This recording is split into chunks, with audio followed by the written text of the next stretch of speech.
Welcome back to Deep Thoughts, ladies and gentlemen.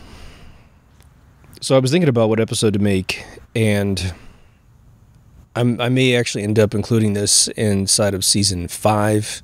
Not sure.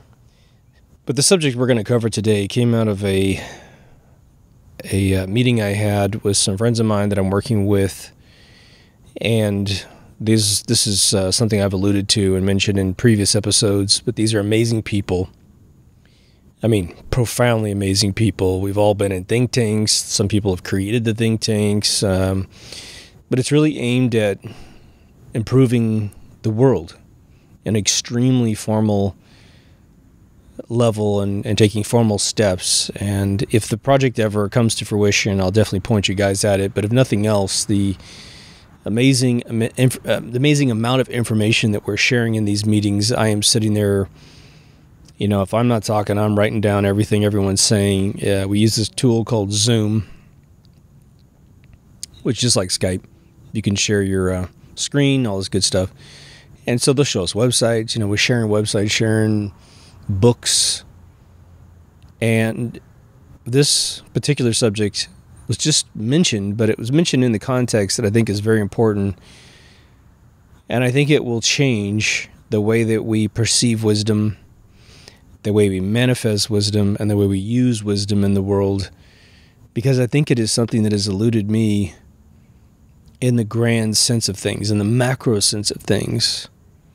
A lot of you know I'm posting up the entire series to BitChute, which is an excruciating process because if you go too fast, it starts to fail, and it just fails sometimes, and so you're trying to keep everything, I'm trying to keep everything numbered properly in the channel. So every once in a while, one gets ahead of the other one because the one I uploaded before is either longer, takes longer to encode, or it just failed in general. But the subject is what I'm going to call just human imperfection. And I was uploading the old episode in Season 2 on betrayal, which is about an episode where we deal with the fact that humans are imperfect, and then as long as we rely on human beings, then we're going to get hurt. And so betrayal is sort of definitely an advanced level of cognitive dissonance between human beings, because someone should be accountable enough to avoid ever betraying another human being. Betraying is a true cognitive, I know what I'm doing, I'm going to benefit myself, and in benefiting myself, I'm going to betray another person so that I can gain something. Now, it is possible to betray someone and you don't know it, but you need to go see that episode if you want a real personal view on things. The things that go through there is a personal family level betrayal, a spousal relationship partner betrayal, and business betrayal. Those are the three main categories in that. But this one's going to be a lot bigger and a lot more macro and a lot have a higher altitude of observation. I know it might seem a little dry, might seem a little less interesting, but bear with me on this. Here is the premise of our class, of our story, of our discussion. We're all the teachers, okay? We're waking up. We are waking up to a world that is full of corruption, full of really bad people, full of narcissistic, selfish people, full of people who live on the cobblestones of, or I said lily pads, where they jump across the lake on something, and it's all betrayal all the way across. It's just how they live their lives, and they care not about your feelings or anything, because perhaps they're so reptilian and primitive in their mind. There's no empathy whatsoever. Some are feral in their betrayal, in that they have no perception of behaving any other way. For the feral, it is a matter of survival, not a matter of social preference, a personal preference of how to behave. And so, you know, let me just rewind here to give ourselves, let's say we're zooming in on Earth from that other place that we don't know if exists or not. And we're an alien race, let's just say, for a brief moment. Or perhaps we're a soul.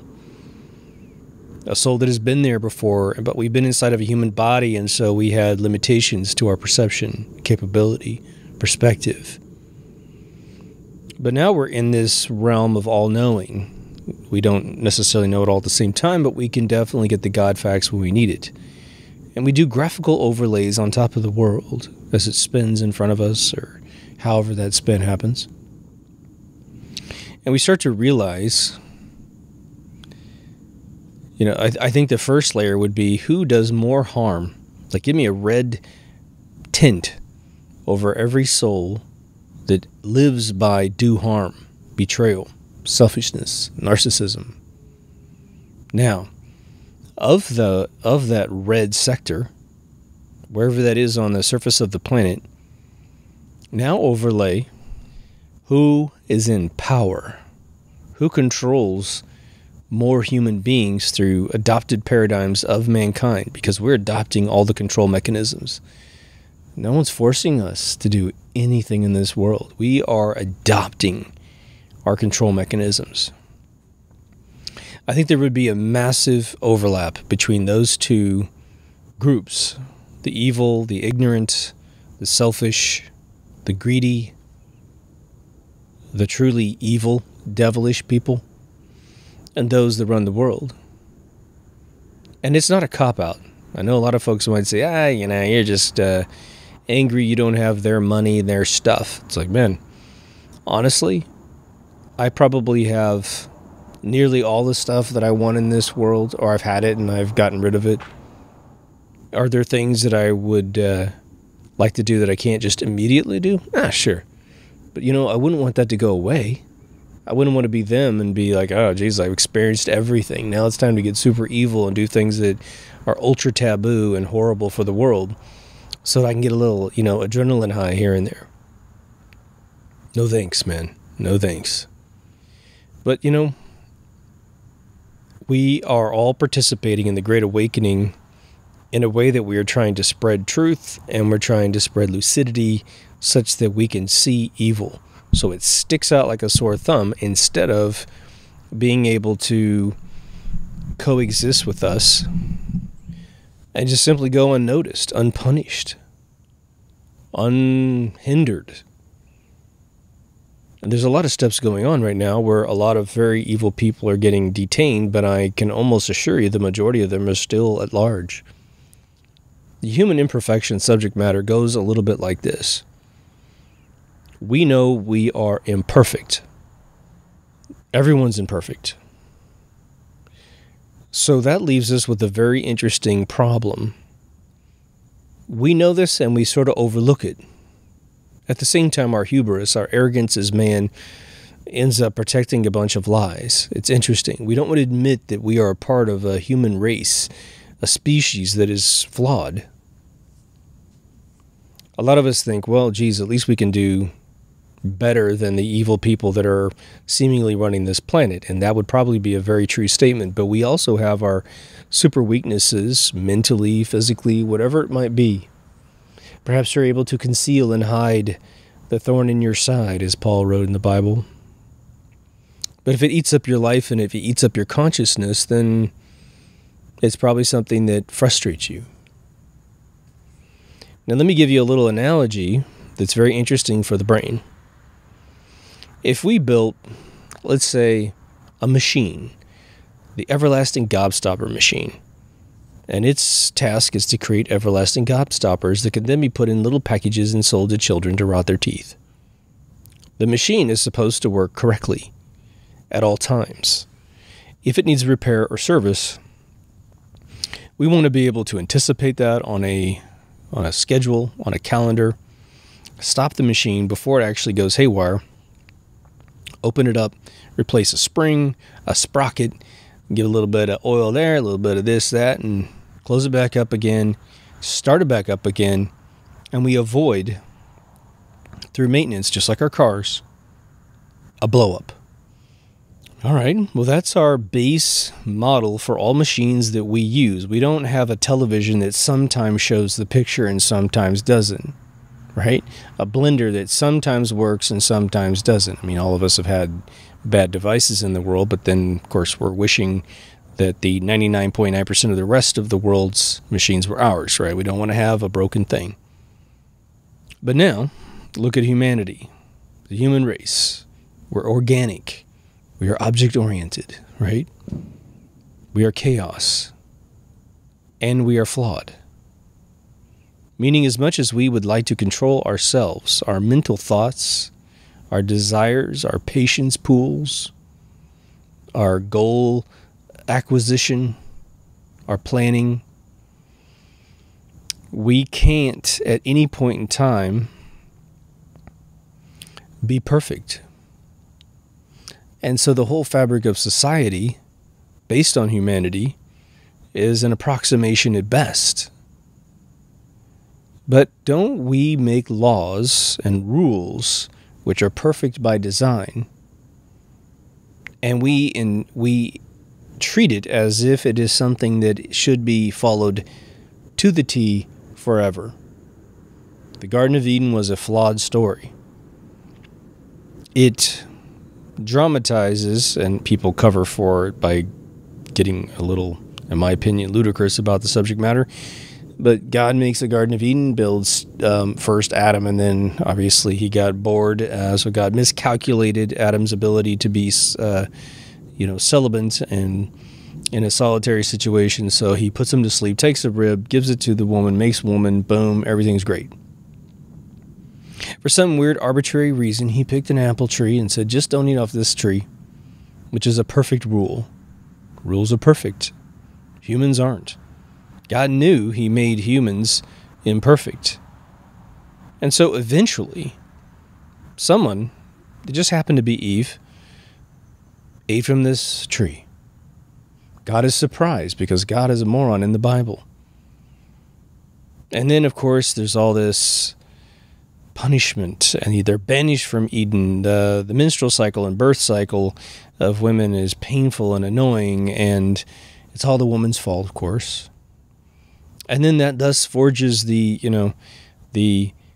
initial, for Christians, the initial spawn of man, plus all the Old Testament folks. And now we think we only live in this tumultuous world of evil, and we're not in God's presence because of this original sin event. As I'm told, only Western Christians believe in that. Eastern Christianity does not believe in that. Good for them. Good for them. But now, that story aside, we have all these weird things in our world, don't we? They will say this phrase, and I'm not trying to write everyone a blank check, but they say this phrase quite a bit. The ignorance of the law is no excuse. Okay, name a human being on this planet that knows all the laws of their local district, and I mean all of them. All the ordinances, all the laws, anything that leads to punishment or any type of penalty.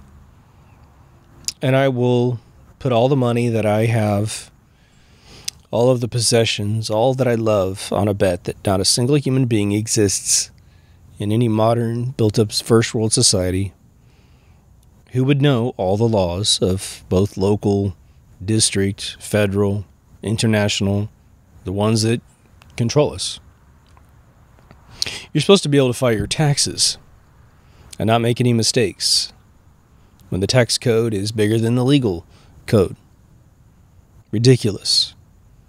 So you're supposed to hire professionals to do it. You are forced to part with money to hire professionals, of which you may not have that money to part with in the first place, to file your taxes. And then they sell insurance against the fact that they don't know all the laws of the tax code either. So how do you go into a court of law and lose a case against these complex situations? Now, we have several laws that are so basic and so linked to common law that we do know them. You're not supposed to kill anybody, just outright. You can defend yourself. You're not supposed to rape anybody. We know these things. Those are the big sort of 10 commandments that we know. I think everyone knows at least 10 laws that will keep most of man from hurting man. Don't steal. Then you have metaphysical ones out of religion, which are, aimed at improving your life, which is not to covet. But we're living in this world as inferior to perfection beings. We are amazing beings. I mean, no one would argue that humanity is one of the most amazing things ever created by a creator. If you're an evolutionist, it should just be more mind-blowing. Like an atheist evolutionary person who cannot believe in a central consciousness of any kind, thinks that everything came out of nothing.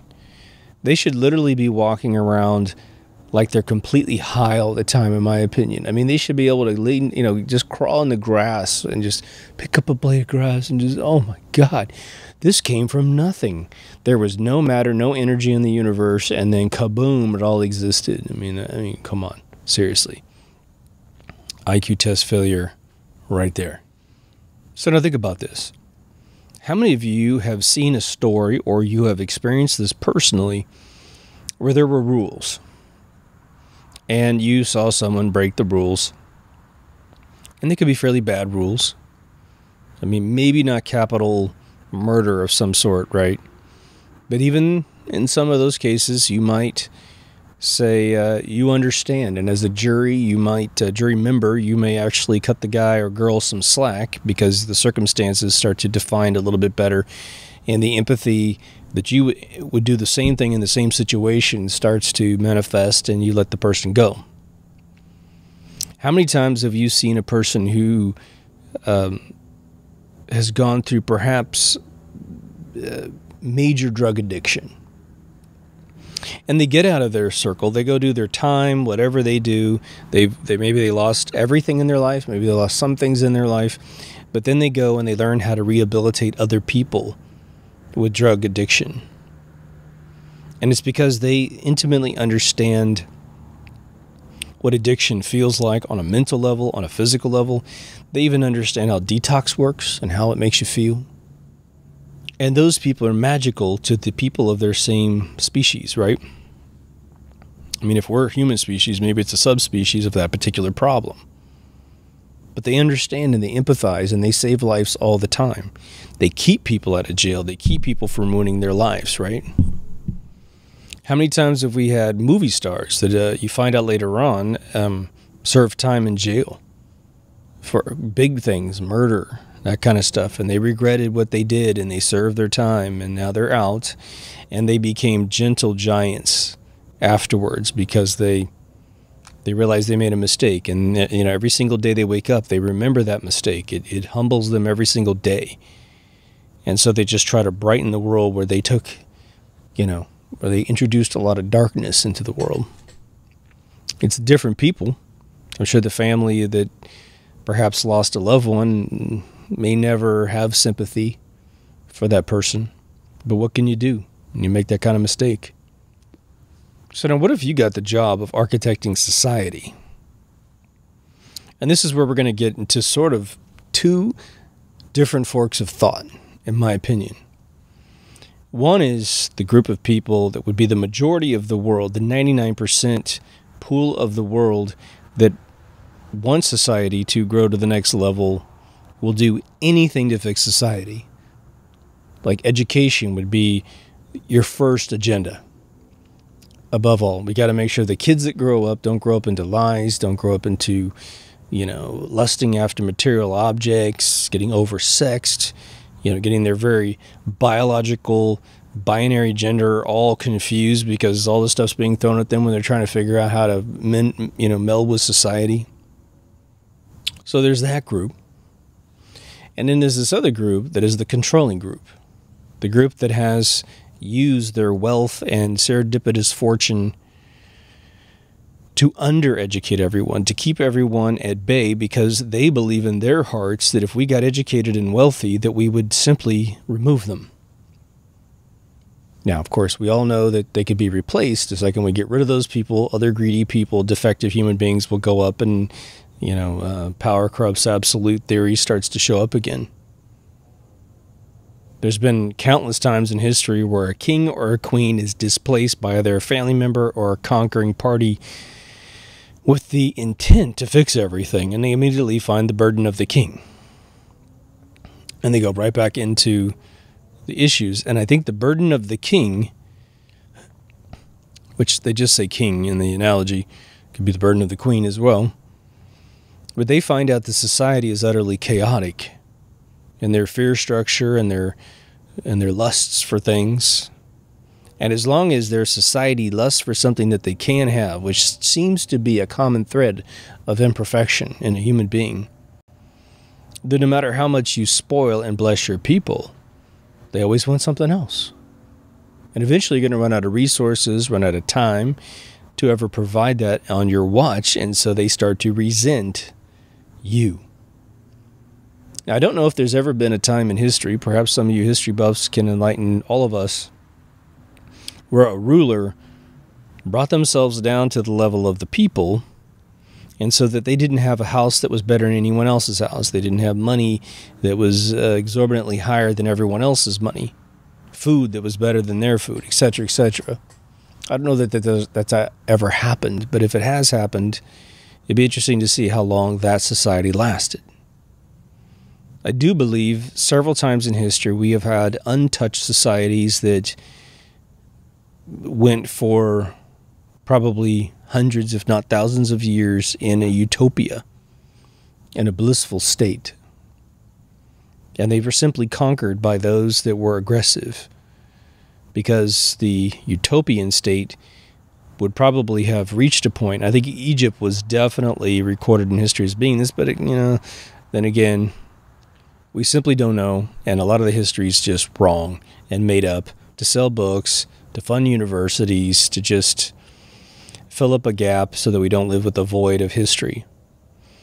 But it looks like perhaps they might have created a utopian existence, and then when the neighboring factions came in, which hadn't achieved such bliss, they're looking at the haves.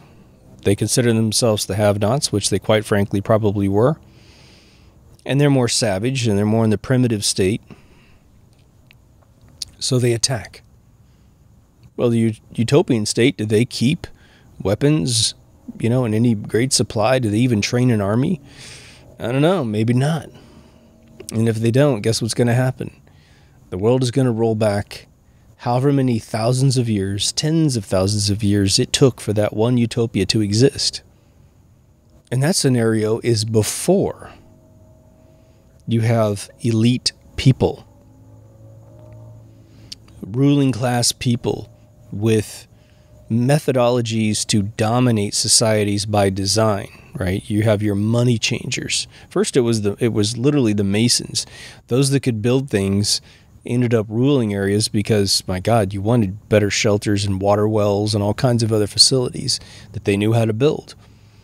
I mean, imagine you lived in an area that had really bad weather. It's either super cold in the wintertime, super hot in the summertime. You had monsoons or hurricanes, whatever.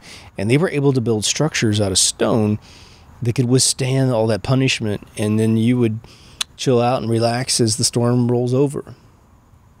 You want some water? Well, geez, we're going to build a well that provides water, and we're going to build a building right on top of it, so we'll always have our water right there in our house.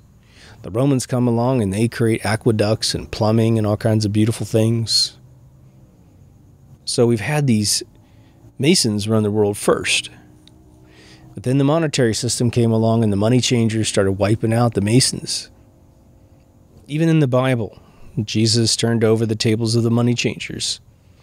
Well, even if that story is completely fake, the authors of the book were acknowledging to you and to me that the money changers were blasphemous and in plenty, operating inside temples of God. So now I want you to imagine that you become king or queen.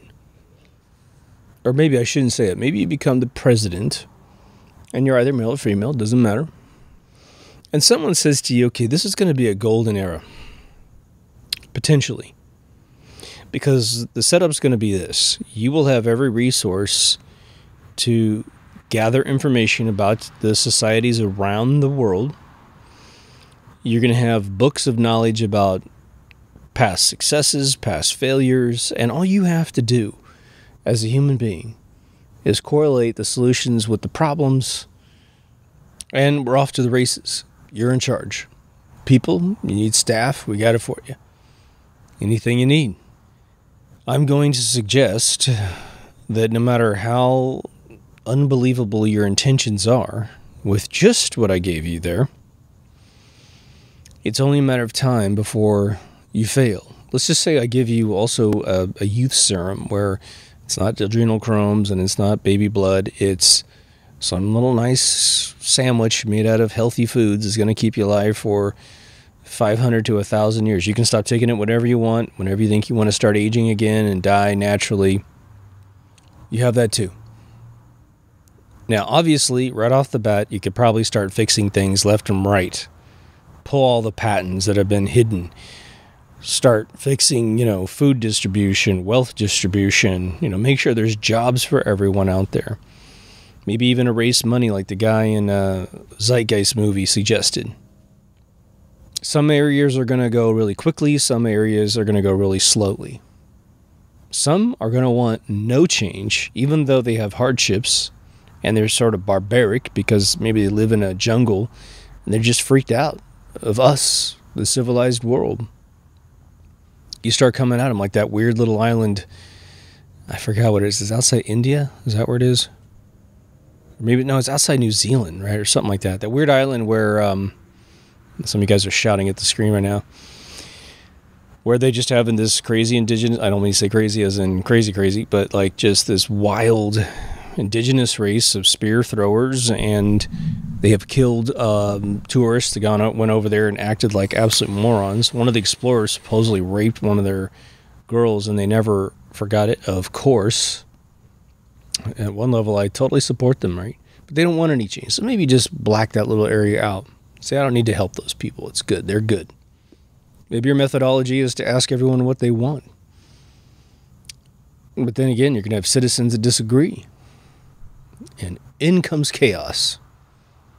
One person thinks that another country should just walk across the border and just cross-populate. The other people go, keep them back because they got more land than we do and they don't need our stuff and blah, blah, blah, blah.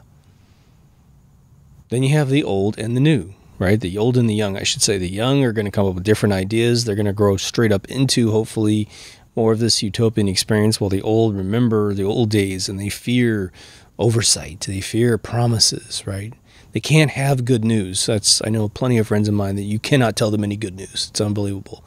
You can say, this is getting better. And they're like, no, it's not. Because if it's any better, then they're lying, and it's like, wow, something went on in that childhood, right? Everyone always betrayed them. Or they're trying to be a martyr 24/7. That's an old little arc. You sit down after the chaos starts to show its ugly little algorithm, and so you're smart. You bring in your finest minds, whoever that is. Maybe it's a global group, 1 delegate, 10 delegates. You have a gigantic conference call, and you say, folks, we need to deal with this chaos. We have to figure out a way to make everybody happy. We're the human race, and desiring different things doesn't mean we're flawed. It just means we desire different things. We have all had different upbringings. It's the beauty of the world, right? Beauty of God's design is that there's so many different paths we could take that we don't recreate boredom necessarily, unless we covet boredom. We covet the same patterns, and then we punish everyone else because we're bored to death. What starts to happen in my mind when I think about this is sort of a taboo thing in our world starts to show promise. I don't know if this would ever work. I don't know if what I'm about to say, and believe me, I know what I'm saying is absolutely countercultural to what we are trying to do in the Great Awakening, is absolutely the counter goal of what we're trying to do here. And I'm not suggesting we do it, but I think we have to talk about it and analyze it to see why we wouldn't do it. And again, this is in a fantasy universe where the bad people have all been eradicated, however that is. Whether or not their DNA has been flushed from the world, or whether or not we have them in caverns rotting, or we've already buried them. All of their DNA is gone. we do run the risk of it being recreated through just sheer serendipity, and we can almost guarantee with 10 billion people in the world, let's say we add a few more, that this kind of stuff will happen, but we have to be able to monitor and see that. The hope would be that education would bring that number way, way, way down. And especially if we were to educate about corruption, that would be another big way to avoid things. We don't teach corruption, do we? We don't teach the kids of the world about bankers destroying everything. When you learn history in high school and middle school, they don't tell you the victors write history. I mean, maybe your teacher might have said that, but they don't really go into it. He or she is not allowed to do that. You can't teach compound interest in high school. You're just supposed to get a credit card the second you hit 18 and then go bankrupt immediately, and then try to figure out what you're going to do with the rest of your life as the world mandates you have a card for this and a card for that. But here's the taboo thought. What if a computer, a very powerful computer, could do at least data analysis on how to satisfy chaos? One, to track it.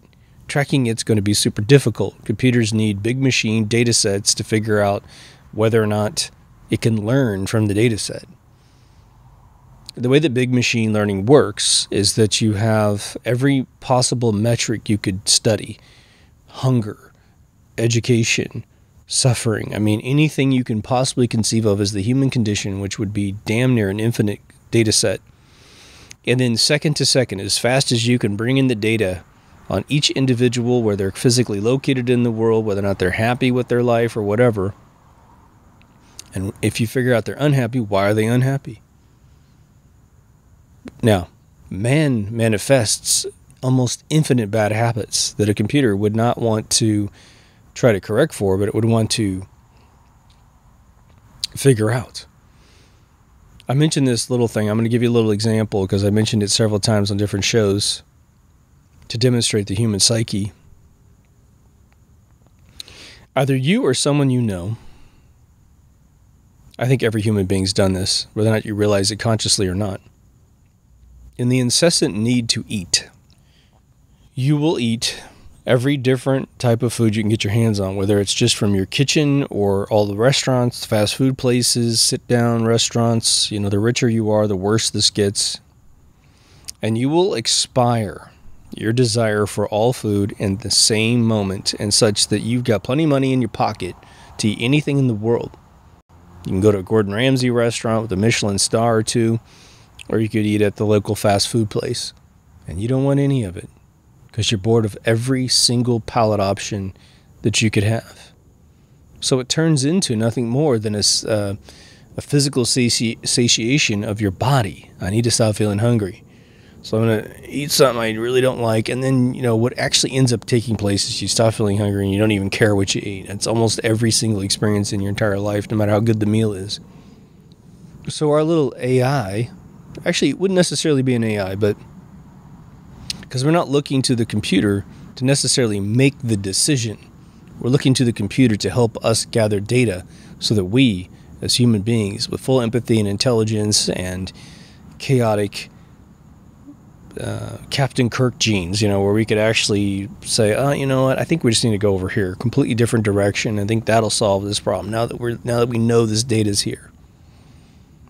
But the world's a different place. There's northern hemisphere, southern hemisphere. There's countries that are very warm, northern hemisphere, southern hemisphere areas that are colder. We have coastal regions, we have internal regions, we have a little bit internal on a continent, and then we have like the Midwest of America, where it's dead center. It's 1,500 miles in either direction to hit the coast. Everyone has different history. They have cultural history, which is related to their country, their nationalistic barriers. We have foods that we love that we don't want to disappear. We have styles of beer and clothing and art and music that we don't want to disappear. So we don't want to streamline the entire earth to this gray ball of gray people where we are just, you know, dressing in white sheets every day and going to work. We want to maintain the diversity. But society is imperfect. So if you've ever been that aunt or uncle or grandmother or grandfather, and you're sort of passing down some wisdom to your offspring, whether it be your grandchildren or your children, you will have a situation, especially as an elder, you'll have a young person come in and they're just flustered to death. You write these all the time in sitcoms and television shows and movies, where the kid is just completely chaotic about something, and you look at it from your perspective, it doesn't mean anything to you. But you try to empathize with that situation. You try to remember what it was like when you were that young. And if you're really lucky, you've got one sentence you can say to calm the soul of that child. Something that gives them the higher altitude perspective of the problem. One of the worst things that happens in America, and again, I think the controllers love this, is that our children, our males and our females, it doesn't matter what they think they are, they surrender their self-identity to others. The first thing they surrender to is the group. They get into a group thing. Does everyone think that I look good? Do I look pretty? Do the clothes that I wear at a high enough status that I'm going to be treated properly in the tribe, right? And then it goes down to a finer level of granularity where we surrender our opinion of ourselves to someone we fall in love with. Whether they know we exist or not is irrelevant. My daughter was really young. I said, look, there's been a ton of studies in the world that prove that men typically on an emotional level mature a lot slower than females, especially little boys, because they're all into their computers and their video games and their Legos or whatever it is. But nothing's going to stop a girl from arbitrarily falling in love with that boy. And the girl is thinking about all of the emotional aspects, the right brain part of it, as the Egyptians beautifully taught their people. You go back a few hundred years and you've got the hunter-gathering thing, which is the boy's responsibility. Get out there with your father, your uncle, whatever, and catch our food. Don't care if it's a fish, a squirrel, a deer, you got to catch it. In Africa, you're supposed to catch lions, man. I mean, it's some ballsy stuff, right? So imagine surrendering yourself to this mechanical male who's going through a rite of passage to prove that he has the upper body strength and the coordination and the skills to prove himself as a young man to the tribe. He comes back to the tribe and they say, the girl comes up to him, oh, you have such a nice smile. I love your eyes. I love the sound of your voice. I like the way you do, I like your big arms or whatever it is. And he's maybe attracted to the girl, but maybe before he even gets to the point of falling in love, he's like, what? What are you talking about? My eyes? You realize I almost died today taking down a bison? Like a boar of some sort? I don't care about my eye color. I'm carrying, all I care about is what's going to potentially happen to me tomorrow. Am I going to live or die? Because the other day, what's in his name, son died because the boar got him. The lion ate his head or whatever. Totally different priority set. In the modern era, obviously, it's a lot different. The various addictions for boys and addictions for girls. Whether you perceive yourself as one or the other doesn't matter. You could be gay, but you're just in the other pile. That's all. Same piles, same categories of life. I hope what's coming into focus here is that perhaps our goal for this blissful world where all things are fixed, one, on an academic level, it seems unattainable. Gene Roddenberry's Star Trek world. Wow. How many evolutions of man are we going to have to go through before we can even conceive of the Star Trek universe? There's no money. We have conquered all science. There's still guys that, as Benjamin Sisko's father, who ran the soul food joint in New Orleans. I think that's brilliant. He's in the future. Like, what is it, 400 years in the future? And he's taking care of a little soul food joint. Sisko can't wait to get back to his dad's place. His son can't wait to go back. Well, they're flying around in spaceships, conquering the universe, or, he's doing Deep Space Nine, but, those two living side by side is a real interesting concept because they seem to be the two extremes. Now, I've seen about every Star Trek episode probably 3 to 5 times, and I don't remember any episodes that really accounted for undiscovered tribes on America at that point. Or, sorry, not America, the Earth at that point. Seems like everyone had been discovered, everyone had been integrated. I did a whole episode on Star Trek in Season 1, I believe, and it haunts me every day because I think that is really the most clinical, interesting, emotional, at the same time it's clinical, left brain, right brain representation of Earth that we've ever had in any fictional story in this timeline. And it seems as if that's a goal. I mean, to me, it seems like, well, geez, if we got to that level, it doesn't mean there's not theft and murder and all the other things that happen in this world. But man, isn't that really the most balanced version of humanity that we have ever conceived of? For me, the answer is yes. But now, when I think about the chaos of human frailty and imperfection, a part of you know that our mistakes make us who we are. Our hardships make us who we are. I'm going to digress to make a point here. There is an animated Japanese series which was just introduced to me. I've consumed it all now. It's called Evangelion.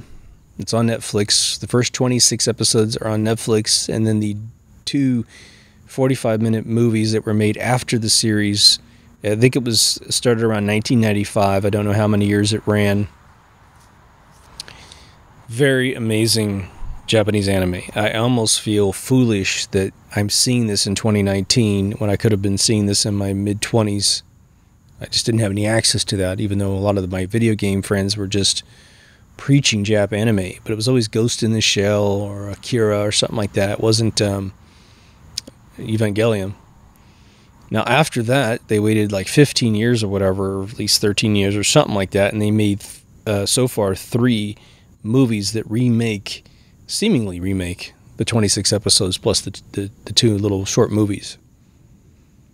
The modern films, at least the first 2, the third one is really strange and didn't turn me on that much.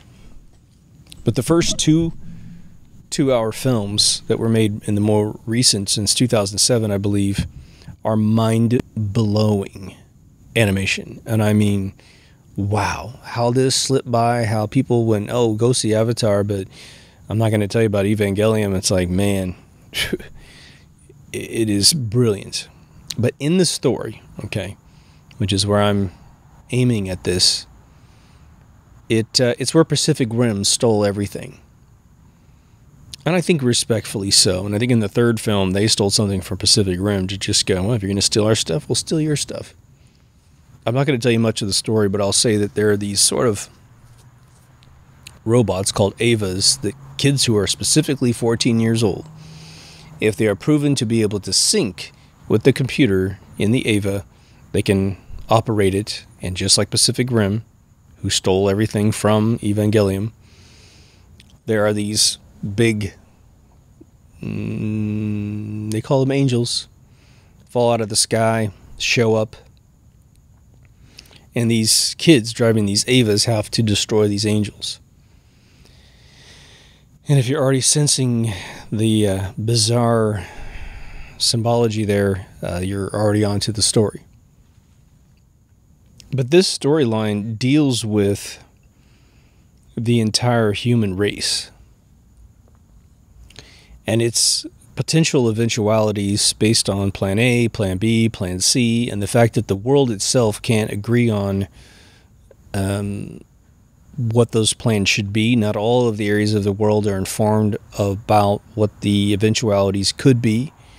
I don't even think that the full spectrum of what these angels are is known to the entire world.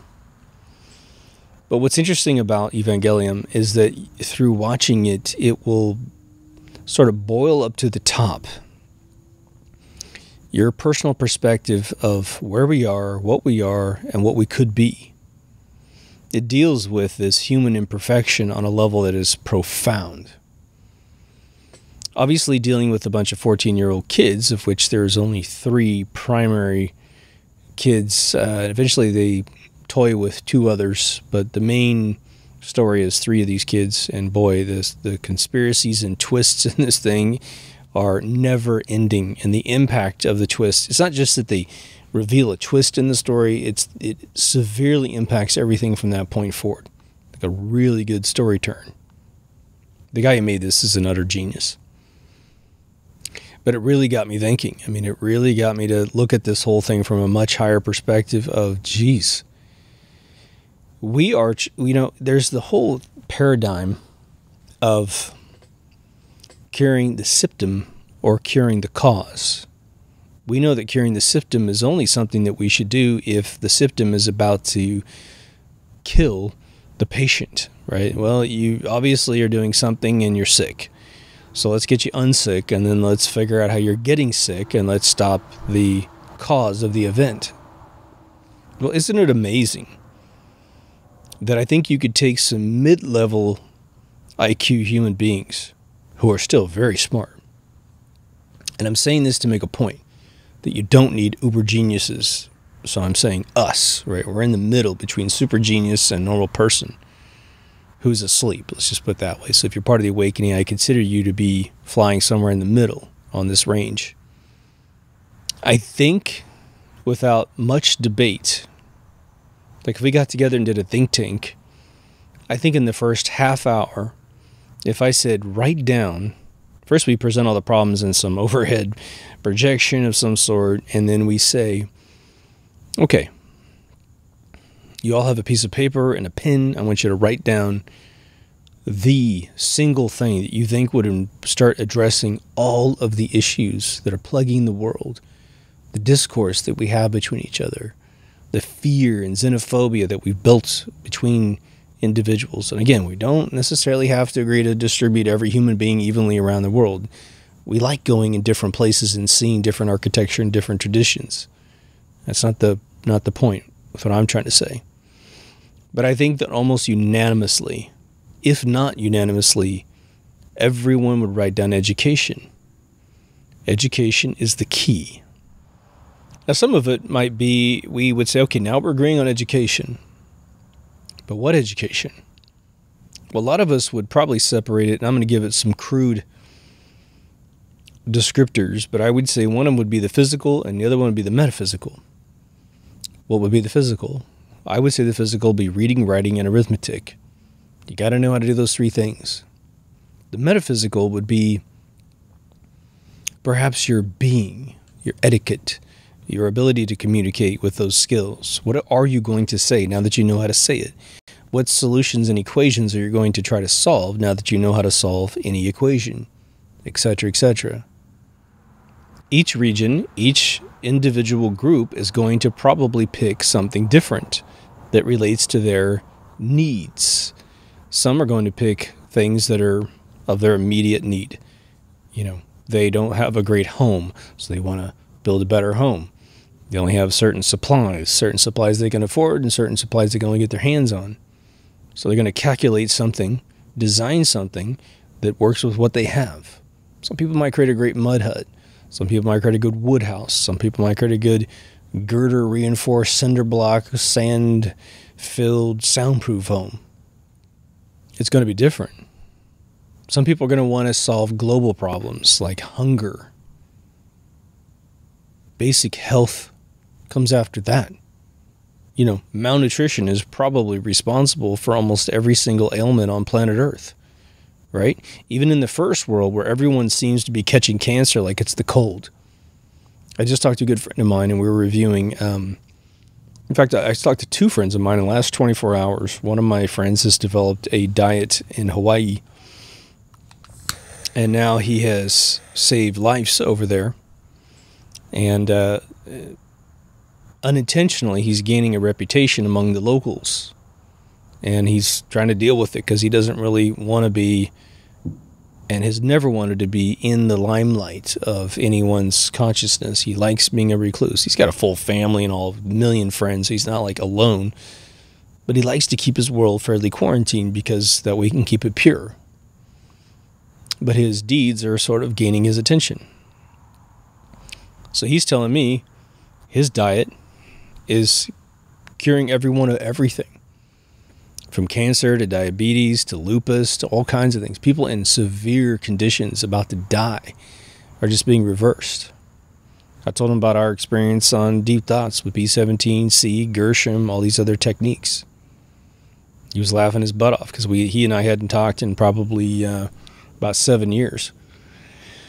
And, you know, we're the same kind of people. We're like, we're blood brothers. And so we go off and do the same thing because that's what we're made out of. Our theme in life is the same. Hunais, we're Hunais, which I guess is Hawaiian for blood brother. But I talked to another friend of mine here in LA, and the subject of cancer came up, and he's like, man, he goes, I have so many friends of mine who have died of cancer. And he goes, this wasn't the way it was when I was a kid. My parents didn't lose all their friends in their 40s to cancer. And now it's everywhere. And he said, very specifically, he said, look, he said the weird thing about it is that, he goes, my friends will get diagnosed and they're dead within a couple months. Because this stuff is super aggressive and nobody knows they have it until they have it, and then poof, they're gone. Which is why you should take your C, time release, powdered Solaris C every day, 1,000 milligrams at least, and probably at least 100 milligrams of B17 every day. Chase it off every single day of your life, you know. So let's say you've got to this point in the episode, it's about an hour in, and you're on board with what I'm saying. Yep, society is super chaotic, super imperfect. We're probably never going to get on the same page no matter how much we succeed, unless we become the Borg. So how do we perceive society now? And do the people that control the world have this perception hundreds of years ago, thousands of years ago? Of course, there's scholars who got this, you know, this the same number of years ago. You know, they saw this a long time ago. I know scholars that have observed this sort of thing and gave up on a society immediately, or at least gave up on the problem, not necessarily blaming society, but saying, well, humans aren't perfect. There's a movement for transhumanism, to embed machines within man to hopefully totally control humanity. Well, any of you that understand humanity and the fact that we are Homo sapiens sapien would understand that transhumanism is going to undo humanity. We will cease to exist, and we will become machine. Kurzweil is trying to map the brain into a computer. Elon Musk is right there like, I'm going to do it first just because I want to, right? So let's say that you've lived quite a bit of life already, and so what you're able to do with your life, the remaining decades of your life, it's slightly compromised because you're not a young whippersnapper anymore. So you've been think about this whole thing by looking at children and going, wow, you have a chance. But I can't get this big thought into your mind because you're young.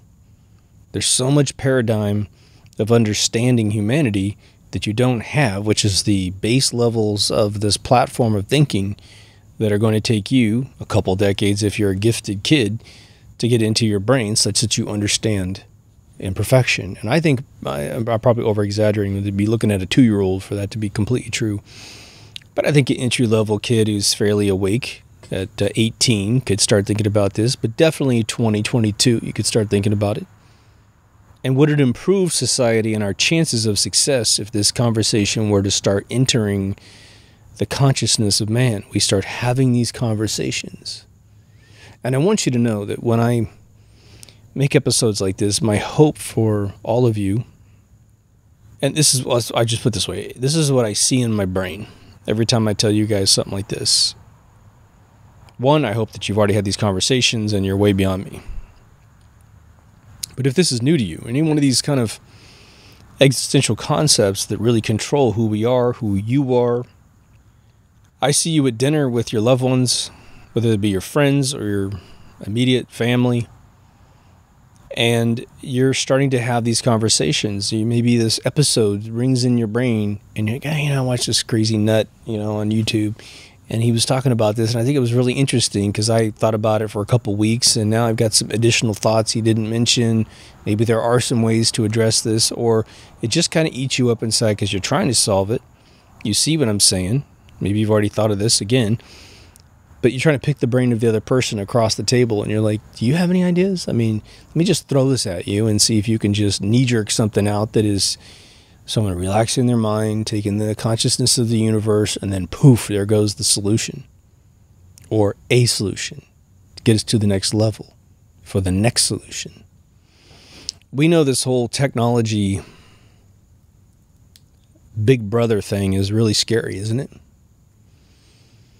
Because we have all of these amazing solutions that we could get into. We could make computers predict crime. They already do it, but we could really make that. We can make an AI that, as long as we give all of our information to it and it's sequestered away from being queried by random deep staters, then we could potentially have an AI that even runs on our phone, runs on our local system, runs in some, implant in our brain or whatever, and it simply sits there and goes, you're having this thought, and you seem to be having that thought a lot, and this is all private between you and the AI, and they're like, hey, you might try this, because we've got a million other case studies, maybe a billion other case studies of people who went through this, and just like a computer that will play chess, what is it doing? It is predicting the moves and just playing the game forward. It just builds the whole game based on the last turn that the human made to see how it can beat the human opponent. We could do that if we could get the computers put together such that they're private to us and they're guaranteed by design to be, blockchained or whatever it is to keep everyone else's noses out of our business. But anyone who's a technician and a hacker knows that, well, as long as the information is being submitted and transferred back to you, it can be duplicated into other databases where they can start stealing the information. Hence the surveillance state that we live in today. But isn't it sad that we can't engage a solution? Let's just say we could pull that off. And I'm not saying we have the complete know-how to pull that off, but I think big machine learning is amazing, man. Just the statistical analysis of data and prediction is phenomenal. So we're going to have to address the organic method at the current state because we can't trust the technological methods because man is still allowing man to have class structure. We're still allowing people to be over us. We have people committing massive crimes on this planet. Some are absolutely hideous and they're being arrested slowly. And I'm sure all the ones that are super powerful, we'll sit there and watch them go into court. We know certain people have done horrific things in their lifetime. We know it. And they're going to go to court, and because they had a certain position in government or they're rich, they're going to walk, and we're going to know that they walk, and they're going to get to live their full life being a complete devilish person. It sucks, but it's true, right? But one of the little subplots of this episode is to say, are we ready to engage any of the solutions based on the fact that this isn't something we talk about on a regular basis? We don't talk about the problems in any sophisticated manner, do we? So is man asleep at a different level? We knew we were asleep with history. We were asleep with conspiracy to control the world. That was the first sort of kindergarten version of waking up. And then when you wake up, you get to the next level. And the next level, I think, looks like this episode. It's definitely a future stage, I think, where we start to look at our own frailty and we go, geez, what are we going to do about this? We wouldn't want God to come down and make us perfect. That would take away all free choice. That would take away a destiny that is determined by you. But now, as we close off this episode, let's think about it this way. if you believe in a creator, then these sort of questions are sort of like annoying and painful to consider. You know, we had a listener report in on an episode, and he shared his current life situation. And he did all the right things as a human being, as far as we know. And he has been met with betrayal, at least twice in his little paragraph, and misfortune of the ultimate kind, losing a loved one. And he said, look, man, my life is really messed up right now. Right this very second. And we've all been in those situations to some degree. And it's hard not to think, and I might make an episode about this, but let's just put it on the end of this one to bumper it up, that your God has forsaken you to suffering, left you for this world of pain. Now, for those of you who watch the show a lot, you know that I have an episode on reincarnation, and I perceive suffering and death in a completely different way. But boy, I find myself in these situations where I'm like, God, how can you let these people do what they do? I mean, yeah, all these kids might reincarnate who are, you know, part of Epstein's little thing. Let's say if they lost their life in the process. But for the ones that didn't lose their life, which I think is hopefully the majority of them, they live a scarred life. And, you know, scars lead to more scars. The parent who's an alcoholic who beats his kids usually creates kids that drink alcohol and beat their kids or their wives or whatever, all the above. And so that algorithm, if you really play it up, is a little frightening, because you think as an astute observer of society and of reality, it could be this psychological version of the flu. Now, as I've said several times on the show, what you need to know about overpopulation, it is an impossibility to be overpopulated on any given island, continent, or planet, because influenza is in every living being, and it's dormant. And the more that influenza gets in contact with other influenza dormant strands, the more it touches and touches and touches and touches and touches, and the more that rapidly fires, it transforms into a deadly virus and kills off human beings, birds, everything. So maybe take flu, the way the flu virus works, and take evil and the way that that works. The fear would be that this evil virus starts to spread all over the world. We start having evil as the standard, and what is formerly viewed as being good is now evil, because it's against chaos, it's against suffering. Being happy is the thing you're not allowed to be. And there's all kinds of fictional shows and movies that portray this kind of world, which is why we have to work as human beings to extinguish it. Suffering being the first thing. Suffering comes in all kinds of forms. Certain physical forms are just starvation, a lack of resources. Some countries, at least probably 2 countries in one giant region, have overpopulated. They need to handle their own shit. It's not up to us to go in there and go, look, either you handle this or we're going to lean out your little herd over here. Or hopefully flu gets a hold of you and does the job for us. But the flu's going to take a while before it really pops like that. It's going to take massive amounts of people. But these people start immigrating all around the world to spread their problem all around the world. That's like a basic physical problem. We worship all of our substance abuse. And what's interesting about it is, you know, in my life, those that are alcoholic or drug addicts of like super drugs, not just marijuana or something like that. I don't know anyone who under the influence of weed that's ever been anything more than maybe a little annoying from every once in a while. But certain people drink and they get happy. Certain people get drunk and get really nasty. They make a lot of comments on my show when they get drunk. And obviously that's not an arc that is part of being good. It's an arc of being evil. That's letting evil infiltrate your body through a chemical abuse of the mind. And again, there's that threshold, there's that little barrier in the sand. Every time you drink, you get closer to that barrier, and you can never go back because you're blowing out your brain cells. So you go, and eventually you're past that point, and you're constantly mentally insane to some degree.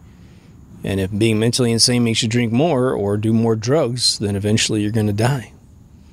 And who do you take out with you? Hopefully nobody. So we all have to look at what we're doing and have a higher in perspective. What kind of frequency are you going to put into the world? Some people live such constant lives of suffering to no fault of their own that they start manifesting their own demise, thus suffering by their own hand. What would stop that? Well, education is the first stage, and then opportunity is the second stage. They have a skill, and they can get employment doing that skill. Hopefully it's one they love, right? Then they see the light. And then, every time they experience something negative, something that makes them feel bad, they look at themselves instead of other people. And so we start building up a fabric that has got a strong reinforcement against evil, against those that would do harm, acts that would be harmful to others, including themselves. But when you think about, G-O-D in the middle of this equation, it's a tough one. We all believe that heaven is this place where it's all going to be awesome and wonderful. Okay, let me pose this little question. If God allows this place to exist in its current chaotic suffering state, why would heaven be different? Does God have one set of rules for us and another set of rules for heaven? Isn't it one of these things where God can't be in the same place with evil? I think that's a very generic, naive statement, but it's all from a particular perspective. But why would he create a bunch of rules up there that are like, no, none of that stuff that you do down there in earth could be done up here in heaven? Well, why, dude? You made both places. If it was not good enough for you up in here in heaven, why the hell did you let us sit down there and suffer on earth? Do you lose free will if you go to heaven in the traditional sense of the definition? God, I hope not. You will eat this, you will dress like this, you will do this profession. Welcome to eternity, motherfucker, I hope not. I've said it several times on the show that my friends, just a few of them, people I've dated, God bless them, they do believe in this dual existence, that we're in this suffering state. In fact, they think that they're suffering and they're just trying to live a noble life until the day they die so they can go up to this other place where no one can hurt them. Meaning they can't be disappointed. Remember, you can be disappointed all by yourself without anyone taking something away from you that you think is yours, right? Well, I thought heaven was going to be this, and it certainly wasn't. And so now you're depressed. You're depressed in heaven, right? But now, what if, like in my episode, The Answer, what if your whole goal, our goal, is just that we have to live like this? We have to deal with this imperfection. Will man ever evolve to a point where imperfection is not a quality of our existence, an attribute of our existence? Your guess is as good as mine. It would seem we would get on the same page. But now, if you study the cabals of the world, all these powerful families that we need to eradicate off the face of the planet, disarm, including all their apparatus to do this, and we need to forbid their apparatus from ever existing again. Oligarchies can't exist anymore. Aristocracies and monarchs, they can't exist anymore. They just can't. You can have wealth, you just can't have the power over other people, because we're going to redo this place hopefully at some point. They participate in the undereducating of the entire world to stay in power. You're never to learn one thing that they do, which is called the scam. They have tons of them, right? Our money system's a scam. All the reasons why we hate each other on earth is a scam. Everything that they do to touch the world is a scam, because it's always to push us down and push themselves up. Again, you can't keep your money after your family dies. This government comes and takes half of it. Inheritance tax. It's all around the world. You're not allowed to get rich. Boom and bust cycles, well, those are so you can't get rich. There will be no wealthy people on planet Earth. But they will also be the ones that complain about those people. They have created the nuisance that they hate. You think Macron in France liked all the protesters that went out and protested against him? Now, those are educated, awake people. But Macron's people and his whole Rothschild group would call these people peasants and sheep and cattle, right? Cattle when they have to go to war, and they're sheep when they have to listen to public policy. They are creating our problems. And because we don't take them out of power, they continue and continue and continue. Every leader of the free world, in any capacity at all, should be going up to podiums regularly and giving us status updates about the educational improvement of their respective region of the world. All these regions of the world that have dictators, well, they need to rise up and get rid of the dictators and put in elected officials that don't have billionaire estates, right? Now, some billionaires seemingly care about their people. It's amazing. And I guess you can keep your billions as long as you routinely demonstrate that you care about your people and you routinely truly improve their lives. And sometimes we just have growing pains. Russia is a really good example of amazing progress. I mean, if you see Moscow today, oh my God, in St. Petersburg, Monaco needs to lay down and take a nap compared to these two cities. These cities are like booming on an economic level that's crazy. A lot of Arab countries have cities like this, Dubai and those various locations, right? But in Russia, I have learned over the last 2 years that around 2008 to 2010, they had this sort of economic boom in such a way that everyone could buy cars for the first time. Brand new cars, beautiful cars. Every single thing that Europe and America has, they have, right? They have this little box car. I call it the devil car. It's always involved in like horrendous accidents. But their people got cars, and China suffers from this as well.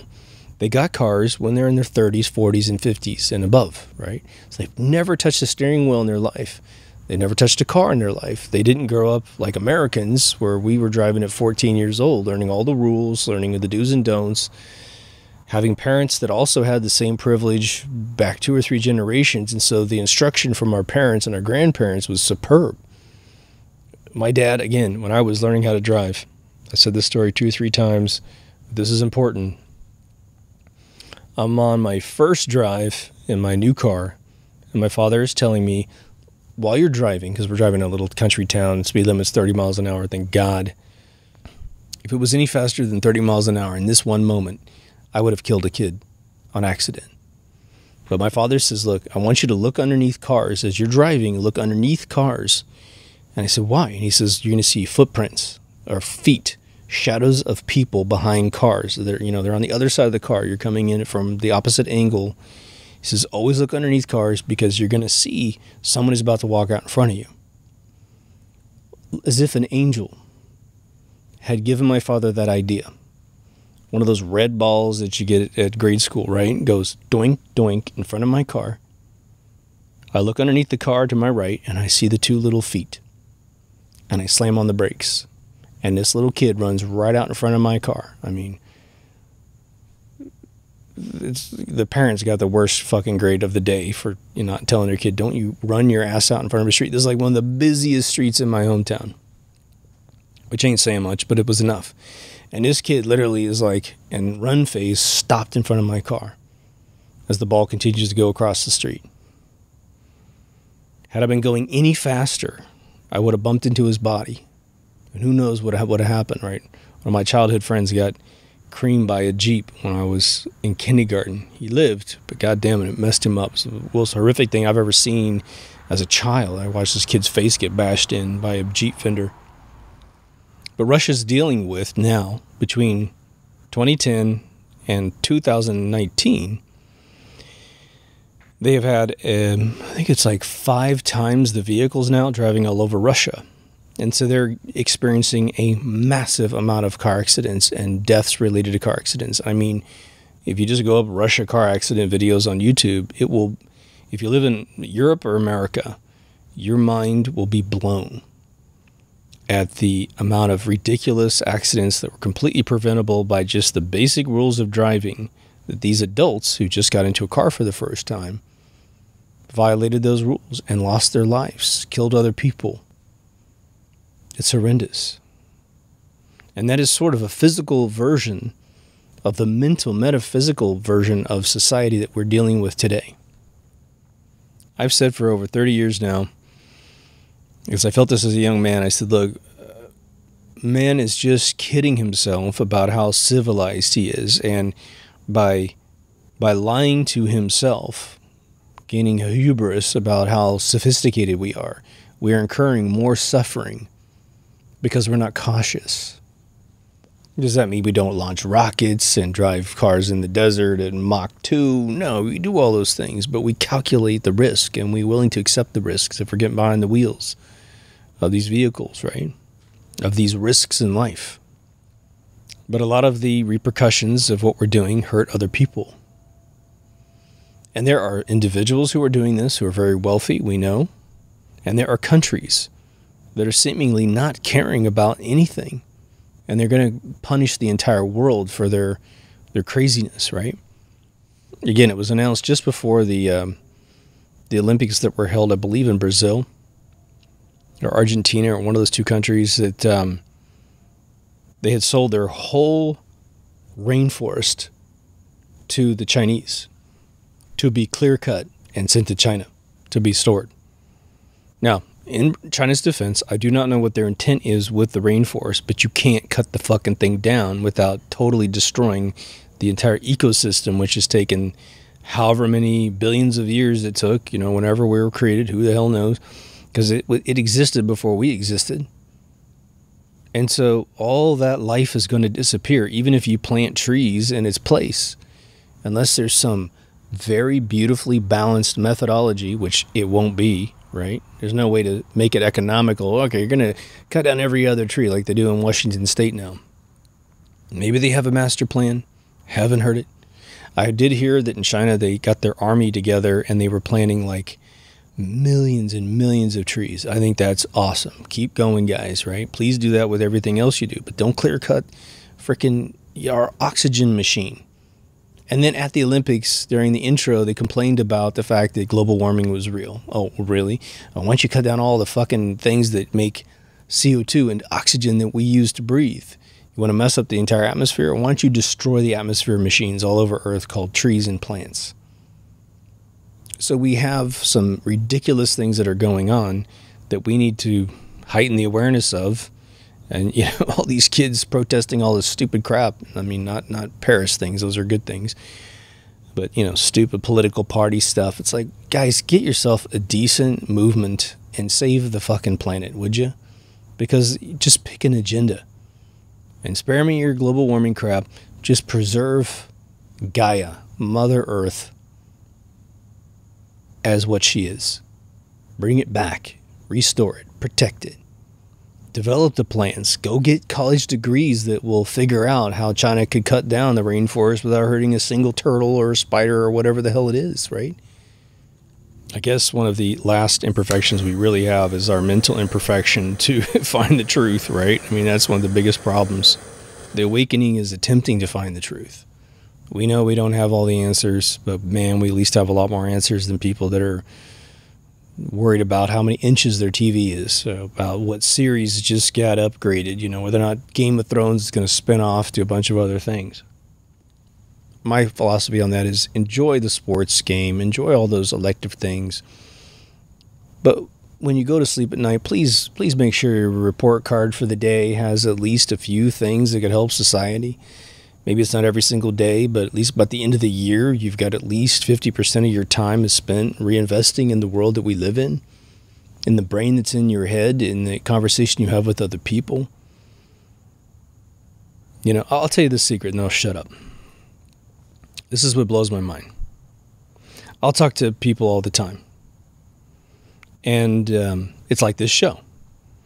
And I will turn people's brains on. I just see it happen all the time. Girls love this too, by the way, guys. But women, it's going to work the other way too. Trust me. Women, you talk about stuff on this kind of show to a dude. If a guy can be wet, he'll be wet, right? But you have intelligent, interesting conversations with people. Don't try to create a bunch of negativity and discourse. Be careful about how much, pedophilia and stuff you throw out there. That's subjects for your hardcore friends, right?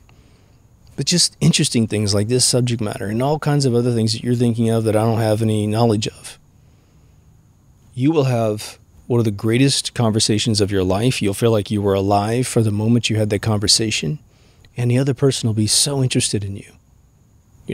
I just told you about my buddy from Hawaii. He's fascinating. He's amazing. Every single thing that guy touched, he's like Midas's son, And as soon as old King Midas dies, he's going to be the replacement. That's what he is.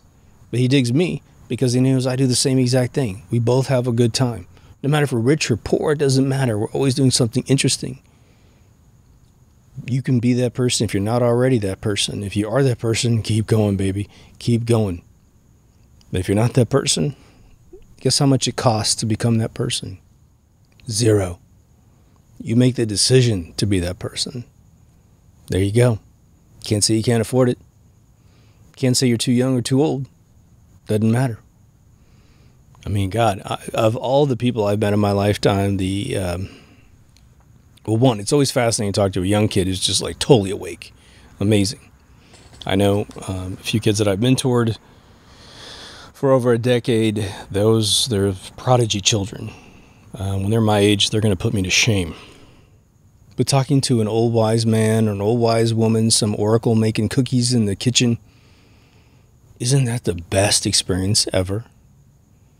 Well, I think you should pine to be that person if you're not already that person. But we all know we can be better than we currently are. So that's the fun part about this game. We have to live with imperfections, but we also need to have skin in the game. So I just want to put this in your brain. Please conversate with other people about this kind of stuff. Please. And then if you have any successes, epiphanies, whatever, write them in the comments below. If you're coming in from audio only, you can come into the YouTube channel, drop a comment, get out, whatever. Yes, we all hate the deep state mechanisms. What are you going to do? We have a locked Facebook group too. But that brings me to the next point. If you haven't been to deepthoughtsradio.com, please go. It's not the prettiest site in the world. I should say that. But it has been rebuilt with a template that helps you find all the episodes easily. There's a search field now. There are categories for all the episodes. So if I don't like all this other stuff, but I like these alien conversations and other stuff, you can click on the category and boom, you're set up. I'm looking at the statistics on a daily basis. We're literally breaking all the records set in previous years, previous days, so it's working. It's good. Up there, all the links for video, audio, ways to donate to the page or donate to the movement. And we have, again, our locked Facebook group full of some really awesome people. We did get a funny question today. Someone joined, and his first comment was, are you guys a bunch of flat earthers? Is this another flat earth society? The answer is, we're not anything. We're everything. So don't worry about it. Sit down, pull up a smoke, whatever you got to do, your favorite PB&J, and have some fun. It's all about really laughing at absolutely all the chaos that's going on. I would say that probably out of all the posts on a daily basis, 60% are just hilarious. I want to give a shout out to Dave, our moderator on that page. He has been a blessing to the entire movement. He has his beliefs. I have mine. Other people have theirs, but he is gracious and beautiful on that page. So super shout out to Dave. Thank you so much for being a big part of the page. I guess now for probably about 2 years. So it wouldn't be the same without him. When I am off busy, he keeps the thing just bumping. So if you see him commenting out there, give him a shout out because he's definitely pouring his heart and soul into this thing. And he keeps everything distributed too. So he's not too one way or the other. But like I said, the brother finds some of the funniest stuff. We have some really great memes coming in from all of the listeners. So maybe I'll do an episode to say thanks to everyone at some point. There's also the link to the new Season 1 Remastered. If you just want to binge that, there's a whole separate channel. The link's on the top of the website. But if you see any of the Season 1 on the website, you're guaranteed to be on the right feed. People are still ingesting the old videos, and I respect that, but just know they're a lot better on the Season 1. I'm on both, so when you comment on either one of them, I'm right there trying to reply.